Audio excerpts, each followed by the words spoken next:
Yo, what's going on, guys? It's Houston Sports Talk back into the video day, and today the NBA free agency day one occurred today.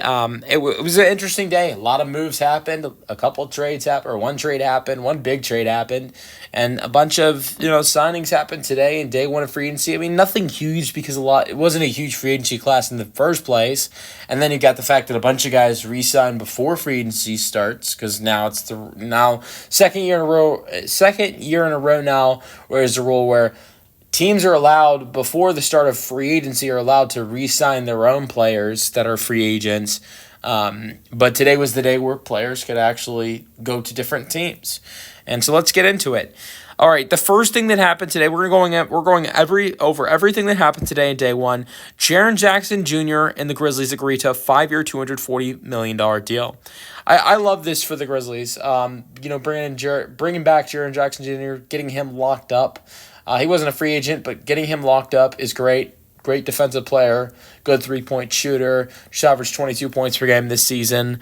Maybe a slight overpay, but I think it's still worth it with how good he is defensively and the impact he puts defensively and offensively next to Ja Morant.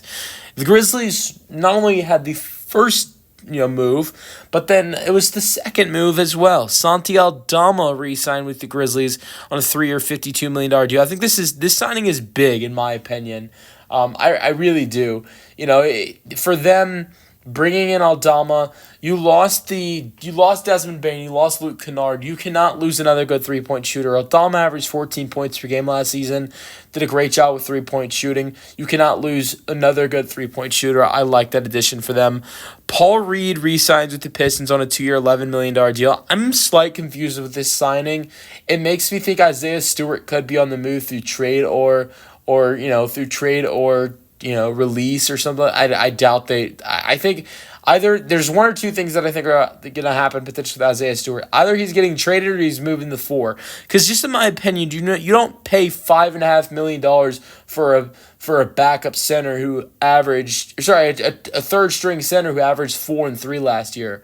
I think this is the type of money that Paul Reed would get if he's going to be the backup center and not the third string center. If so, that means if he is being paid to be the third center on the roster, then this just shows how much more NBA players are making these days. That a third center on the roster is making $5.5 million a season for 2 seasons. But I would predict that Isaiah Stewart's either getting traded or moved to the power forward position, like he was in the 2023-24 season.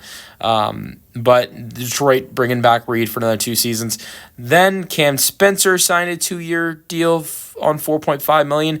This was the first signing of the day of free agency where a player ends up somewhere with a new team and leaving their current team for a new team. And it's the Houston Rockets making a move, adding on to the Kevin Durant trade. Dorian Finney-Smith heads to the Houston Rockets on a 4-year, $53 million deal, according to Shams. Great three-point shooter, 41% on the season, 44% with the Nets, almost 40% with the Lakers. This is a great addition for the Rockets because they still need three-point shooting. They add that in with Dorian Finney-Smith, but with the Rockets, they need three-point shooting, but they're great. They have great defensive identity, and that's something he's really good at as well. So they add in something that they love as well, defense. And they lost some really good defense with Dillon Brooks, and I think this signing for the Rockets helps them fill the void of losing Dillon Brooks defensively. Then Jake LaRivia signs with the Lakers. Good shooter. I like this addition for the Lakers. 2-year, $12 million. Cheap for a good shooter who's really young at 22 years old. But I think this is still a very disappointing day for the Los Angeles Lakers with the fact that they saw multiple big men on the free agency board that they really liked, and they all went elsewhere. And the Lakers made no other moves besides bringing in Jake. All right, Trey Jones re-signed with the Chicago Bulls on a 3-year, $24 million deal. I like this for them. He came into Chicago after the trade and played really well, averaged 10 and 5, it was like 5 or 6 assists, and shot really well.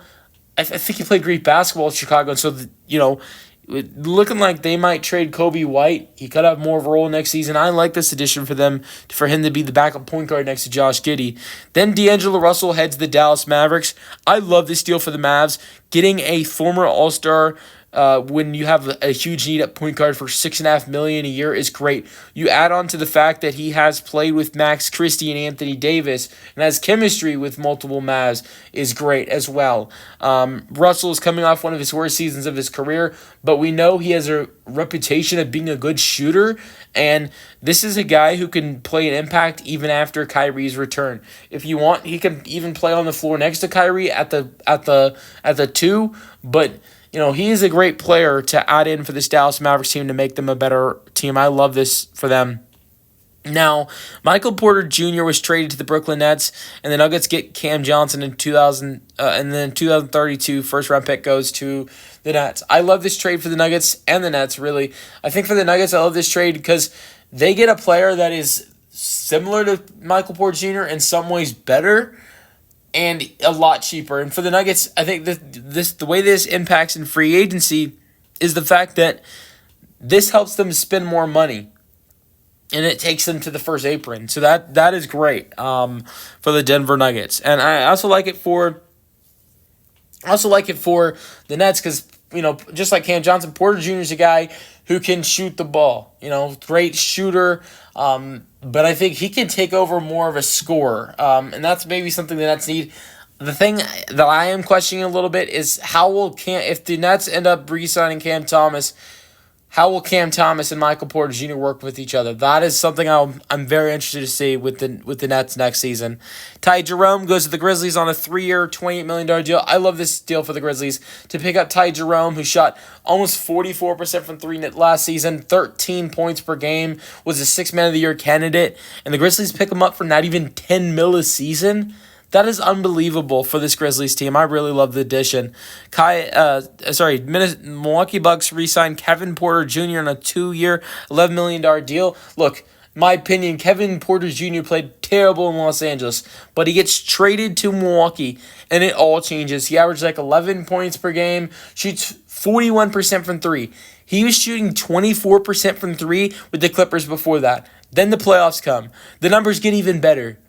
The numbers go from 41% from three to almost 47% from three, and he played amazing for the Bucks in the playoffs. They have a huge need at the guard position with Lillard being out. This is a great re-signing for them. Then Dennis Schroeder signs with the Kings. This is really one of the only deals where the contract is not being announced. The years and the money, and there's speculation that this is a sign and trade. We will wait and see for that. But I love this addition for the Kings. Schroeder had an up and down and up season. Great with the Nets, bad with the Warriors, great with the Pistons. They needed a point guard. They wanted a point guard. I like it. I really am. I am a big fan of Dennis Schroeder. The Nuggets also brought back Bruce Brown on a 1-year deal. Money is not announced. Bruce Brown was one of the biggest parts of their championship. Every NBA championship team has a player off the bench that plays their role and is a huge role player. Look at Alex Caruso this year for the Thunder, Peyton Pritchard, guys like Peyton Pritchard, Al Horford, Sam Hauser the year before for the Celtics. Every championship team has a guy like that. And the 2022-23 Nuggets, their guy was Bruce Brown. And so I think it would be great to see him back in a Nuggets uniform. And that signing is one of the big reasons they're able to make that signing is because of money freeing up after the Porter Jr. trade, and it could help them to build out their bench a little bit more and make other additions, which is something they would not have been able to do without the Porter Jr. Johnson trade. Kevon Looney finally leaving the Golden State Warriors, the most longer tenured player outside of Draymond and Steph, is signing with the Pelicans, a 2-year, $16 million deal. I like this signing for the Pelicans of the fact that they have two really young centers, second-year Messi and now rookie Derek Queen. Having a 10-year vet next to those two guys is going to be great for them. I love this pickup for them. Luke Cornett signs a 4-year, $41 million deal. I think this was one of the biggest surprises of the day. Cornett getting almost over $10 million a season. I think this is a gamble for the Spurs, but I think it's a gamble that will work out. Cornett sure only averaged 6 and 5 last year. I think his agent needs a raise for this the way he was able to handle this. But I think it's pairing Luke Cornett next to Victor Wembanyama, which makes this signing so dangerous. Adding 7'2" Luke Cornett next to 7'5" Victor Wembanyama. Clint Capella is going back to the Rockets. This is one of 3 different players going back to their former teams. Funny thing is, 2 of them are centers. Clint Capella is going back to the Rockets, where he spent the first part of his career. 3-year, $21.5 million deal for Capella. The interesting thing is that the Rockets have 2 other centers already with Şengün and Adams, and Capella's been a starter most of his career, so that's very interesting. Karis LeVert signs a 2-year, $29 million deal, reunites with former coach J.B. Bickerstaff in Detroit. Very interesting. The Pistons trying to replace Malik Beasley and Tim Hardaway Jr. scoring and shooting with another great scorer and shooter in Karis LeVert, a guy who's been great to come off the bench in the last couple years. Brook Lopez is signing with the Clippers. I think a lot of people thought he would sign with Los Angeles, just the other Los Angeles team. It's a 2-year, $18 million deal for Brook Lopez going to the Clippers. I really like this deal for them. And then you've got Luka Garza signing with the Celtics. This is their way of replacing Kristaps Porzingis, Al Horford, and Luke Cornett. I would hope they do more. A 2-year, $5.5 million for a player who's never played 1,000 minutes, is not played 1,000 minutes in his career. I think Garza has solid potential. He's not got that opportunity yet because of being on a roster with so many talented centers already on the roster. But I'm just saying, a guy with not a lot of experience replacing those guys that I mentioned shows that that's the type of year it could be for this Boston Celtics team. Nickeil Alexander-Walker signs with the Hawks on his 4-year, $62 million deal. This is a great addition. This is a move Trae Young really wanted for the Atlanta Hawks. It happens. They bring in the guy that they really wanted. Great 3-point shooter, 38% over 38% in the last 3 seasons. Great defender. To add Nickeil Alexander-Walker next to Dyson Daniels is very dangerous. Then you've got Tyus Jones going to the Magic. I think this is great. Over 40% in the last 2 seasons from 3 for Tyus Jones. They needed a point guard bad. They need 3-point shooting bad. They add in their 3rd player of the offseason that they've added in that is over a 40% 3-point shooter with their massive need of 3-point shooting. Desmond Bane, Tyus Jones, and Jason Richardson are those additions. This is a 1-year, $7 million deal for Tyus Jones. Then we can go over Luke Kennard, 1-year, $11 million deal. This is a guy that's only had a total of, only a total of 2 seasons in his 8-season career where he's not at 40% from 3. That is unbelievable. Continue to build great shooting around Trae Young as well. Great defense, sure, as well, but great shooting as well. Alexander Walker, Porzingis, now Kennard, all the other 3-point shooters that were on the team before. I really like what's being built around Trae Young and the Hawks right now to help them potentially be a top 4 team in the Eastern Conference. The Phoenix Suns signed a Euro player, the first player to get signed to the in free agency that is not in the NBA. You saw Yerson Yabusele last year. It's Nigel Hayes-Davis who's signing a 1-year, $2 million deal. He's 30 years old, and he had an NBA contract in 2018. I just played overseas at 4 different stops in the last 7 years, but has played really good basketball overseas.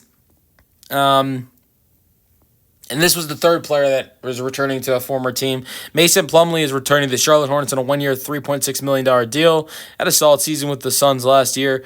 He was a starter for the Hornets in 1.5 seasons. Started every game he played for the Hornets. Should be interesting if he's a starter or a bench player next year, because right now the Hornets are in a center situation, trading away Mark Williams and Mark Williams and Yusuf Nurkic. Right now, I'd put them as one of my favorites for DeAndre Ayton to end up in.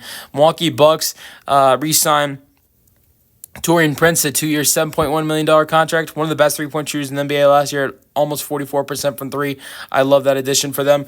And then the Knicks add to their bench, Jordan Clarkson signing a deal with them. The contract has not been listed yet, and this signing will be official once he clears waivers per Chris Haynes.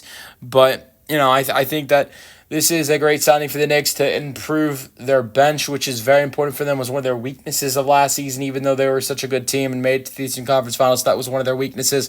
We're talking about a six-man of the year winner, a guy who can give you 15, 16 points per game off the bench, and that's great. Trendon Watford signed a 2-year, $5.3 million deal. Solid season, averaging 10 points per game for the Nets last season. I think this is a good depth signing for the 76ers. And the final move of the day was Gary Trent Jr. re-signing with the Bucks. Shot 50% from three with almost 19 points per game and 3 steals per game for the Bucks in their playoff series against the Indiana Pacers, and shot really well for almost 42% from three during the regular season. So I love this signing for the Milwaukee Bucks on it's 2 years, $7.5 million deal. Great value for the Bucks with Gary Trent Jr., I believe. Let me know your thoughts on the signings of today, free agency day one in the comment section, and peace out.